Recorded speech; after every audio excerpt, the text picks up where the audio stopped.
তুই এখন যাই বল, আমি তোর কোনো কথাই শুনবো না। বাবা, তুমি গঙ্গার জীবনটা শুধু শুধু নষ্ট করতে চলেছো। অরুণ, গঙ্গা যথেষ্ট বুদ্ধিমতী মেয়ে। ও নিজের খেয়াল নিজে রাখতে জানে। ও তোর মতো না। দেখ, একটা ছেলের জীবনে যতক্ষণ না একটা মেয়ে আসে ততক্ষণ ও নিজের মতো করে বাঁচতে থাকে, কিন্তু যখনই একটা মেয়ে তার জীবনে প্রবেশ করে অমনি জীবনের রাশটা ওই মেয়েটার হাতে চলে যায়। এ পাগলা, যখন গঙ্গা তোর জীবনে আসবে ধীরে ধীরে সব দুঃখ কষ্ট তোর জীবন থেকে দূর হয়ে যাবে। তখন তুই অনুভব করবি এই জীবনটা কত দামি। এমনটা যদি না হয় তখন আমায় বলিস।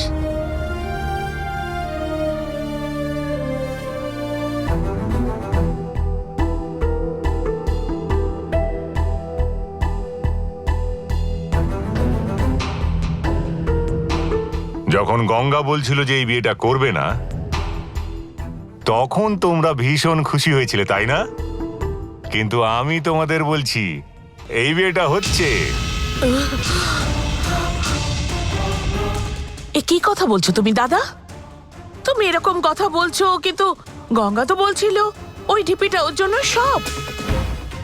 ওদের বিয়ের পর ওর পুজো করাতে আর কোনো বাধা থাকবে না, এই কথা স্বামীজি বলেছেন, তাই তো রাজি হলাম। যাইও কি চলছে বলুন তো? স্বামীজি বলে তার কথা মেনে নেয়, আপনি বললে মানে না। আমার তো এইসব ঠিক বলে মনে হচ্ছে না। যেদিন স্থির করা হয়েছে সেদিনই বিয়েটা হবে। আর শোনো তোমরা, এক মিনিট, কর্তাবাবুকে দিচ্ছি। হাতে তো মাত্র কয়েকদিন আছে, সবাই মিলে যে যার একটু দায়িত্ব ভাগ করে নাও আর বিয়ের কাজকর্ম শুরু করে দাও। কর্তাবাবু, হ্যাঁ, স্বামীজি ফোন করেছেন। বিয়ের ব্যাপারে নিশ্চয়ই কথা বলতে চান।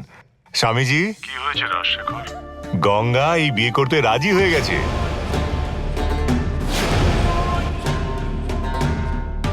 মনে হচ্ছে আর কিছু হলো না। এসবই আপনার আশীর্বাদে।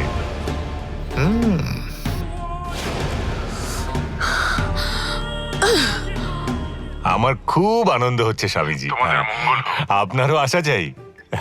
এই তো গঙ্গা বললো ও বিয়ে করতে পারবে না, শুনে শান্তি পেয়েছিলাম, আবার এখনো বিয়েতে রাজি হয়ে গেছে। কি চাইও? আরে তুমি ছাড়ো না, ওরা যা ইচ্ছা করুক। এভাবে আমি কি করে ছাড়বো? এই বাড়িতে আমি আমার মেয়ের বিয়ে দিয়ে ছাড়বো, ওর জায়গা কাউকে নিতে দেবো না। মা, তুমি তো বলেছো তুমি আঙ্কেলকে দাদার মতো মনে করো, কিন্তু তারপরেও এত কিছু ঘটনা ঘটে যাওয়ার পরেও তুমি আমার আর অরুণের বিয়ের কথা বলছো। এসব হবে না শান্তি। তোর আর অরুণের বিয়ে যতক্ষণ না দিচ্ছি ততক্ষণ শান্তি নেই। তার জন্য যদি কাউকে মারতে হয় মারবো। গঙ্গা গঙ্গা গঙ্গা মাথায় তুলে রেখেছে, ও যতদিন বেঁচে আছে তোর ভালো হতে দেবে না। এরপর কি করব? ওর সামনে হাত পেতে ঘুরবো? মরতে হবে, ওকে যেভাবেই হোক মরতে হবে। কিসব বলছো তুমি মা? আমায় বল, ও এখন কোথায় থাকবে? অরুণের রুমের দিকেই হয়তো থাকতে পারে।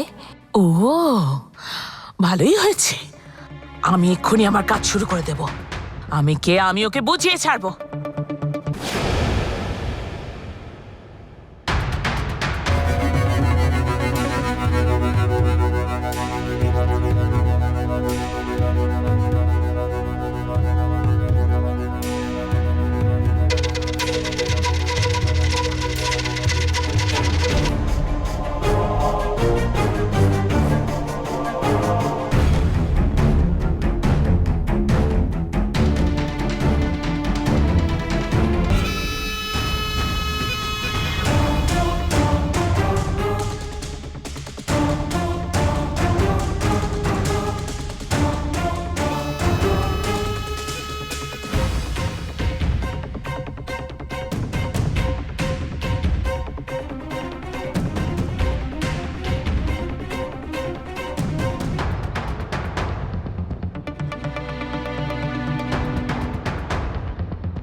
গঙ্গা, তুই কি গ্যাস চালিয়ে এসছিস ওখানে?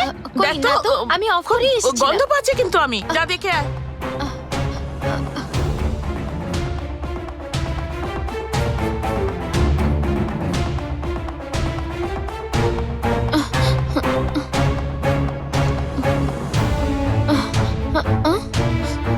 আরে বাবা, আরে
বিচ্ছুটা দেখে ফেলো নাকি? এই এখানে কি করছিস তুই? আমি যে এখানে রয়েছি সেটা তোমার ছেলেকে বলো না। কি বললি তুই? আমার ছেলে? তুমি আর গঙ্গা আন্টি যেমন লুকোচুরি খেলছো, আমিও তোমার ছেলের সাথে সেরকমই লুকোচুরি খেলছি। তুমি যেখানে আছো সেটা আমি গঙ্গা আন্টিকে বলবো না, আর আমি যেখানে আছি সেটা তুমি তোমার ছেলেকে এই কথাটা বলো না জানো।